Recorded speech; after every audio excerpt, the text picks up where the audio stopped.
ಕೇರಳ ಮೂಲದ ಉದ್ಯಮಿಯನ್ನ ಕಾರನ್ನ ಅಡ್ಡಗಟ್ಟಿದ ತಂಡವೊಂದು ಕಾರು ಸಮೇತ ಚಿನ್ನಾಭರಣ ದರೋಡೆ ಮಾಡಿದ ಘಟನೆ ಇದು ನಸುಕಿನ ಜಾವ ಮಂಗಳೂರಿನ ಬೈಕಂಪಾಡಿ ಬಳಿ ನಡೆದಿದೆ.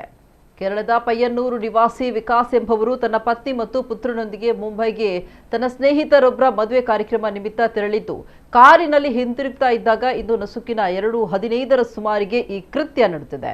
ರಾಷ್ಟ್ರೀಯ ಹೆದ್ದಾರಿ 66ರ ಬೈಕಂಪಾಡಿಗೆ ತಲುಪ್ತಾ ಇದ್ದಂತೆ ಹಿಂಬದಿಯಿಂದ 2 ಇನೋವಾ ಮತ್ತು 1 ಸ್ವಿಫ್ಟ್ ಕಾರಿನಲ್ಲಿ ಬಂದ 7-8 ಜನರಿದ್ದ ತಂಡ ವಿಕಾಸ್ ಅವರನ್ನ ಕಾರಿನಿಂದ ಬಲವಂತವಾಗಿ ಕೆಳಗಿಳಿಸಿ ಪತ್ನಿ ಮತ್ತು ಪುತ್ರನ ಸಮೇತ ಕಾರನ್ನು ಅಪಹರಿಸಿದ್ದಾರೆ.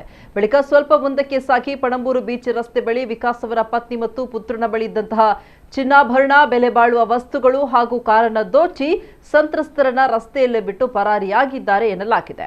ವಿಕಾಸ್ ಅವರು ಪಣಂಬೂರು ಪೊಲೀಸ್ ಠಾಣೆಗೆ ತೆರಳಿ ಈ ಬಗ್ಗೆ ದೂರು ನೀಡಿದ್ದು ಪೊಲೀಸರು ಪ್ರಕರಣ ದಾಖಲಿಸಿಕೊಂಡು ತನಿಖೆ ನಡೆಸ್ತಾ ಇದ್ದಾರೆ. ಈ ಬಗ್ಗೆ ಹೆಚ್ಚಿನ ವಿವರಗಳು ಇನ್ನಷ್ಟೇ ಲಭಿಸಬೇಕಾಗಿದೆ.